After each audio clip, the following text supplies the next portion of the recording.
All right, let's go. Monday morning.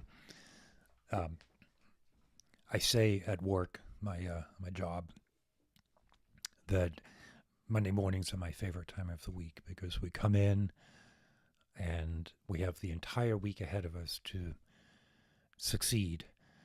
Right? Nothing has yet defeated our spirits or broken our plans. So for some period of time, Monday morning, there's just nothing but possibility. And then maybe by 9 o'clock, 10 o'clock in the morning, there's some dents in that. By the end of the day, Monday, maybe my spirit is flagging a little bit. Pick up again Tuesday morning. By Wednesday, things are pretty much flatlining. By Friday afternoon, the futility of our situation is apparent again, and then we have a weekend to clear it all up, start again. Today, though, I am going to talk about Flatland, which, uh, if you haven't read Flatland, it, I would. It's probably more. It's probably more than what you think. I first heard about Flatland in the original Cosmos series that Carl Sagan hosted back whenever. Right, I was in high school back in the 1900s, and I read it carefully maybe 10 years ago because I have a chapter in my book where I talk about Flatland, um, because it's a really helpful analogy. And in fact, the book is called a metaphor by analogy, where through the narrative, you kind of get an idea of how to think about um, not just our current condition, but what the future condition or what the timeless condition of humanity or the universe could be. I mean, it's a pretty big deal. And I talked a little about it last week, just in passing with some of the C.S. Lewis that I've been reading. Lewis doesn't specifically reference Flatland, but I think some of his ideas resonated with Flatland. Okay, so here's Flatland, a metaphor for unseen dimensions, right? So imagine you're a point. You are a point, a single point, and there's a community of points living. Well, you only know about other points when you run into them. You don't have any sense of uh, size of any kind. You're points. Uh, so you can imagine a culture and a community of independent points floating around. When you have 2 points that are connected, you have a line. So now you have concept of length, but just length. You don't necessarily even have a concept of distance or direction, rather, do you? Because the line has nothing to reference itself against except its two ends. So it could be spinning wildly, but to the points and the lines, they're simply a line. There's no other reference point. These aren't taking place on there's no concept even of a neutral background against which these entities, these line entities, are occurring. Uh, could two lines even tell if they were different sizes? Maybe if they were right next to each other. But they would have to be touching, maybe. All right, so you have lines. Then when you connect lines together, then you get shapes like triangles or squares, circles. This is Flatland. That's the world that the book Flatland begins in, where you have squares, circles, and an entire world that lives on one dimension. As an example, the square, who ends up having some experiences that mark him as a lunatic, he's put in prison. Well, in Flatland, a prison is just another square with a door, because there's no concept of up. So you cannot just step outside of the square. Except our hero, the square, can do that because he meets a sphere, right, which is a fully three-dimensional object. And this is where it gets interesting, because when the square first meets the sphere appears as a point, because here's square, here's sphere. When it first touches the plane, all you see is a point, and then as it moves through, it looks like a line that gets wider and wider. And then as it sinks down, it returns back to a point. So to the square, the sphere looks like something that starts as a point, grows, and then shrinks. It changes over time. But it isn't changing over time, is it? It's rotating in the dimension that the square can perceive.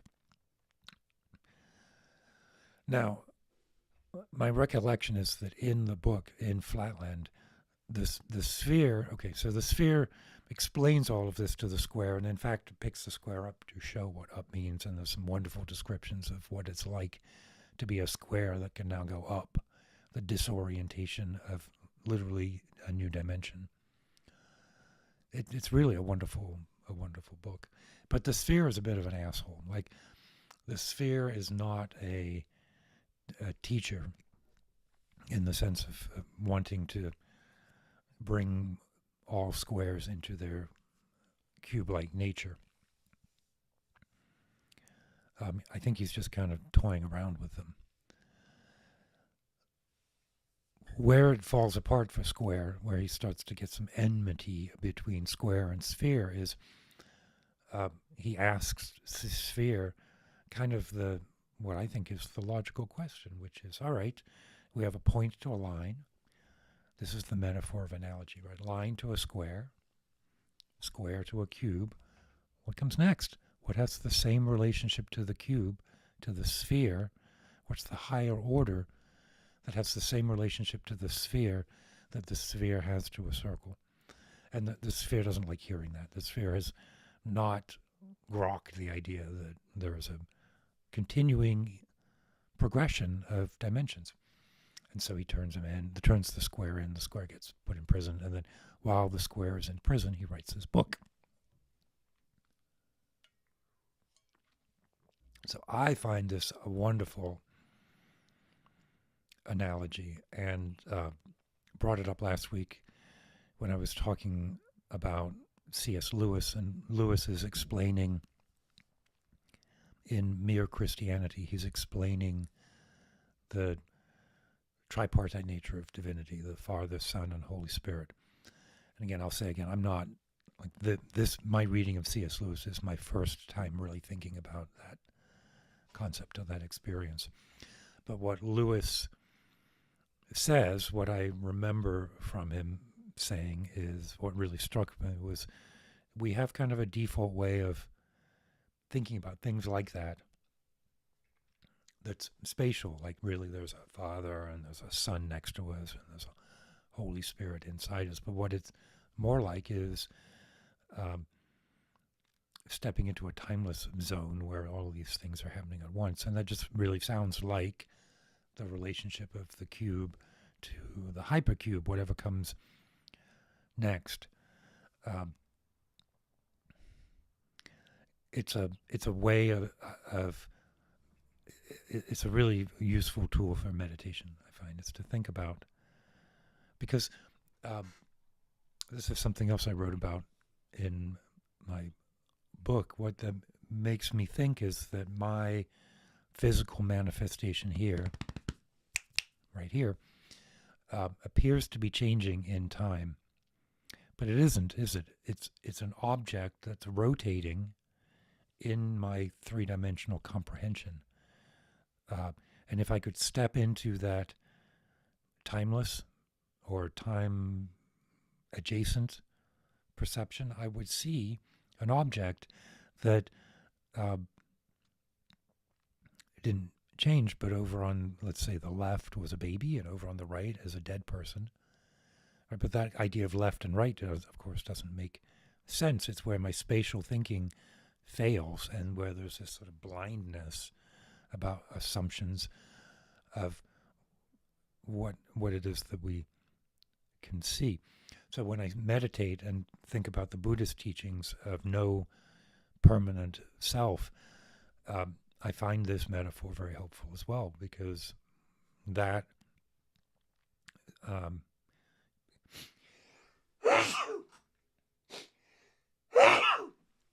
excuse me, I'm going to keep that in because I'm a terrible video editor.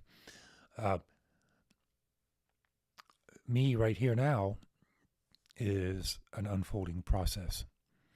And that unfolding process can be explained by an object rotating in hyperspace, passing through my three-dimensional perception. Yeah, I think this is really important. One of the reasons that I combine music and meditation in these videos is because that process of thinking about ourself as an object rotating in space, well, we can do that more readily with music, yeah, because we can think of a piece of music without hearing it. We can think of the beginning, middle, and end of a piece of music and understand that it's an entirety without actually having experienced it broken up into time-bound capsules, time-bound slices. A moment in music is like a moment in my life, right? It's a metaphor. And just as I can conceive of a piece of music as having a beginning, middle, and end without having to experience it in time, there's a way that through meditation and contemplation we can understand our entire life, our physical life, as an object that has a beginning, middle, and end, but is really one frame that is rotating in this hyperspatial recognition. Our senses, vision, hearing, touch, are necessary limiters. And I think what happens when we get deep into meditation or deep into altered states through fasting or prayer, plant medicine, the filters of our senses break down a little bit, and the linear chronology, the aspect that we see things in sequence rather than as an object rotating, start to break down a little bit.